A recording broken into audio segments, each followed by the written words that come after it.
So, good morning everyone, I hope you're all well. So for those of you who have been around the channel for, some time, you'll know that what we're about over here is not necessarily just picking what's popular and saying, look, this is what we think happened, and anybody who thinks something different, then we're going to attack, we're going to vilify, we're going to ostracize them, we're going to boot them off of the channel and never speak to them again. Because ultimately, in the Summer Wells case, there are so many plausible versions of events. There's so many things that could have happened. There are so many people who could be guilty. We could give a list of 10 people who had motive and or opportunity, and we've seen quite the cast of characters. But the two main characters in this story have always been Don and Candace. And I think that Don may have copped a little bit more than what he perhaps should have done in the Summer Wells case. Now, before you start saying, No, listen, it was Don, I know it's Don. Don is a bad man, and he did something to Summer. Chill. Look, I am not a Don supporter. I do not consider Don a nice guy. He's not someone who I would be jumping in my car, going over to him and having a drink with him. I know I've said about the fact that I'm a bit upset about not being invited to the big 110 Ben Hill Road party or parties, but I'm a joker. Don Wells is not my cup of tea. But look, with regards to the Summer Wells case specifically, and look, I know there's some issues in the background. There's another case. Mary, we've seen her on the platform, and she went through some things years ago with Don that are unheard of. We shouldn't be seeing stuff like that, and that does need to be looked into. But I've said it and I'll say it again, it needs to be looked at secondary to this. This is separate, at least. We've got two cases, not one that's merged together. Not one that should be used as a tool to make you decide what part they played in this story over here, because they're two completely separate. And not only are they separate, but we're talking about stories that span decades. One of them happened 40 years ago plus. And look, we have to take that into consideration. And I know people turn around, they say, look, once someone's got them proclivities, they've got them forever. They've got them. They're going to have them. But then I put this to you. Summer was 5 years old. She was 5 when she went missing. So we're looking at around 30 plus years where what you're saying is that Don stemmed these proclivities, or he found some other way in 30 years. Now look, and Don was not a criminal genius. He has got charges. He has been caught for numerous things, and stupid things, sloppy things. So Don does not cross me as someone who is cunning, clever, conniving. Not from has he spent the last 30 plus years as a sexual predator, a sexual deviant. Because again, we have to remember, for a long, long time, someone was not there in his life. So for what you're saying to be true, and that these things don't go away, then where was he feeding that desire? And I'm going to let that sit with you for a second. Now, yesterday, I spoke about the 911 call. And I said, why would they call? In the event of an accident, something like that, or the event of even something that was pre-planned, why would they? Now, if we are considering that what Hunter said is accurate, so we're saying that Hunter honestly was there on that day and they all went out and Summer was seen. Now, Chris McDonough, he has stated that Summer was seen. He has said that there is CCTV footage, so he has corroborated a proof of life on that day. And law enforcement themselves have said the last time she was seen was around 1:30 on the 15th of June 2021. So that says Summer was there with them on that day.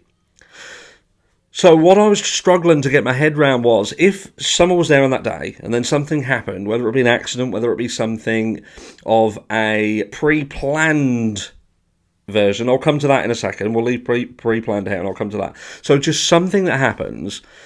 Why would they call 911 on that day? Why wouldn't they bide themselves some time? Why wouldn't they plan a trip away, go somewhere, do something, and take more time to set things in place that needed to be done?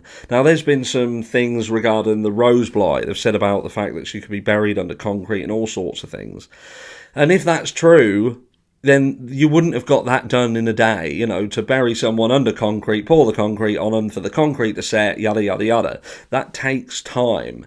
And they're not doing that with Summer in the 3-hour time window. But it certainly could be done if you're spreading that out over a few days. So why contact 911 on the actual day she went missing? And some people said, look, it's the law, you have to report it straight away to make it more plausible. But they could have said that she went missing any day. They could have held off a week and then said that we was in the house and Summer went missing. We all went out somewhere and Summer got taken from the garden. They could have bided their time, but it would appear that someone was with them and they contacted 911 on the day. And that, to me, only makes sense in one scenario. And that is that they had no choice. There was no choice but to contact 911.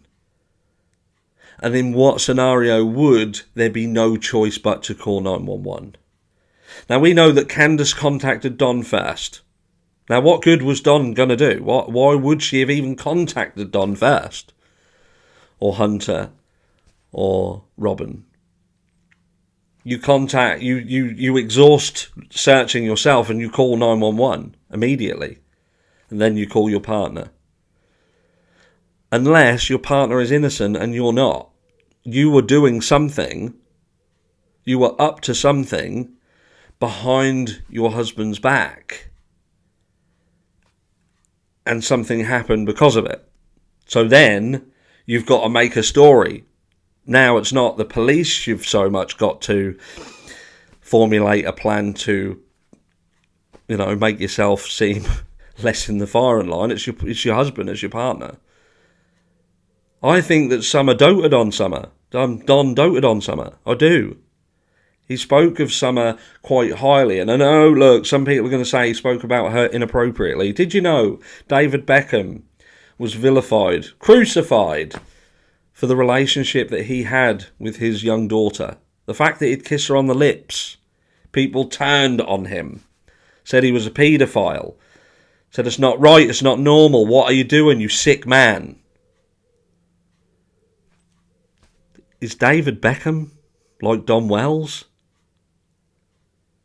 To have your child sleep on your bed. I have a friend who he is a crane instructor. He goes all over the country and he trains people how to use massive cranes.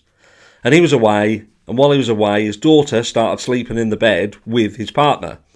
And now they can't stop it. And she's 5, so Summer's age. She won't stop it. They can't. However much they try, and whatever they've tried, and they've had specialists come in to try and help them, and the specialists have said you're just going to have to let her grow out of it. If you can cope with it, she will eventually grow out of it. Because there's not, without causing any upset and angst, and there isn't really anything that they haven't tried that would be advised to try. So it's a difficult one. What I think has happened is that this seed has been planted in people's heads regarding Mary and the fact that Don was this monster years ago and he did these things, and we can't shake it off. We cannot get that image out of our mind of Don being a predator. And it is casting judgment on him before he has been found guilty of anything in this case.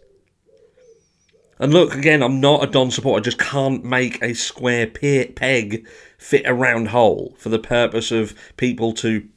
For popularity, for my popularity, I can't come on here and say Don did something that I can't make fit.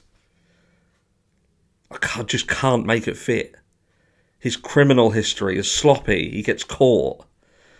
The SA allegations were from years ago. And again, Summer was only 5 years old. So what was he doing in the interim? How was he feeding that? If you're saying that he had this inside him, he would have been caught.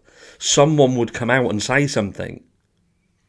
In amongst that 30 odd years, there would be another youngster or something would crop up. Nothing has been said. He has been in prison himself, in jail. And what's been said, what's been done? Candace is the one who's gone quiet.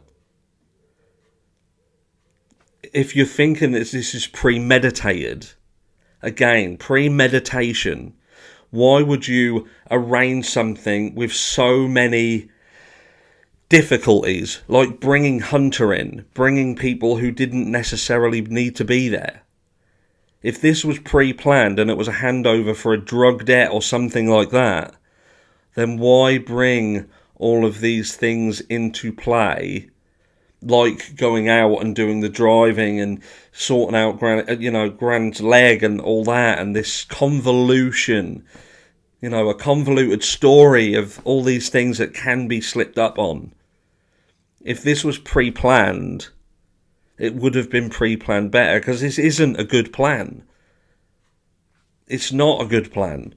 The only reason that no one's been caught is because there's so many people around here that offer so many versions of events. And you have to do away with reasonable doubt. And that's the biggest struggle here, getting rid of reasonable doubt. But let me know down below where you are. Like I say, I'm sorry, I can't make a square peg fit a round hole. But for me, the buck stops with Candace. 100%. And I'll catch you all in the next one.